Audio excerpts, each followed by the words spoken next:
Kayamkulam MLA U പ്രതിഭയുടെ മകനെതിരായ കഞ്ചാവ് കേസിലെ 2 സാക്ഷികൾ കൂറുമാറി. കഞ്ചാവ് ഉപയോഗം കണ്ടില്ലെന്നും തകഴി സ്വദേശികളായ 2 പേർ മൊഴി മാറ്റി. പ്രതിഭയുടെ പരാതിയിൽ നടത്തിയ അന്വേഷണത്തിലാണ് എക്സൈസ് അസിസ്റ്റന്റ് കമ്മീഷണർക്ക് മുന്നിൽ മൊഴി മാറ്റി പറഞ്ഞത്.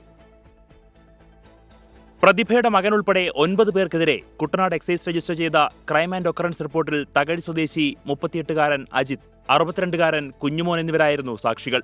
എക്സൈസ് ഉദ്യോഗസ്ഥർ ഇവരുടെ കയ്യിൽ നിന്നും കഞ്ചാവ് പിടികൂടിയെന്നും ഇവരുടെ കഞ്ചാവ് ഉപയോഗം കണ്ടു എന്നുമായിരുന്നു മൊഴി. എന്നാൽ യു പ്രതിഭ വകുപ്പ് മന്ത്രിക്കും മുഖ്യമന്ത്രിക്കും നൽകിയ പരാതിയിൽ നടത്തിയ അന്വേഷണത്തിൽ Alappuzha assistant excise commissioner Ashok കുമാറിന്റെ മുന്നിലാണ് സാക്ഷികൾ മൊഴി തിരുത്തിയത്.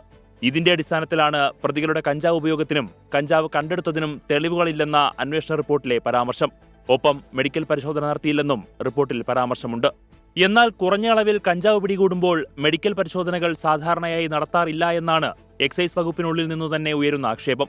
യാഥാർത്ഥ്യങ്ങൾ വളച്ചൊടിച്ചാണ് അന്വേഷണ ഉദ്യോഗസ്ഥർ കീഴുദ്യോഗസ്ഥർക്കെതിരായി റിപ്പോർട്ട് നൽകിയതെന്ന ആരോപണമാണ് ഇപ്പോൾ ഉയരുന്നത്. യു പ്രതിഭയുടെ മകൻ ഉൾപ്പെടെ 3 മുതൽ 9 പ്രതികളെ പ്രതിപ്പട്ടികയിൽ നിന്ന് ഒഴിവാക്കാനും തീരുമാനമായിട്ടുണ്ട്. അടുത്ത ദിവസം തിരുവനന്തപുരത്തെ ആസ്ഥാനത്തെത്താൻ joint excise commissioner Kuttanad excise circle inspector ജയരാജനും റേഞ്ച് ഇൻസ്പെക്ടർ അനിൽകുമാറിനും നിർദ്ദേശം നൽകി. ഇവർക്കെതിരെ വകുപ്പുതല നടപടിയും ഉണ്ടായേക്കാം. 24 ആലപ്പുഴ.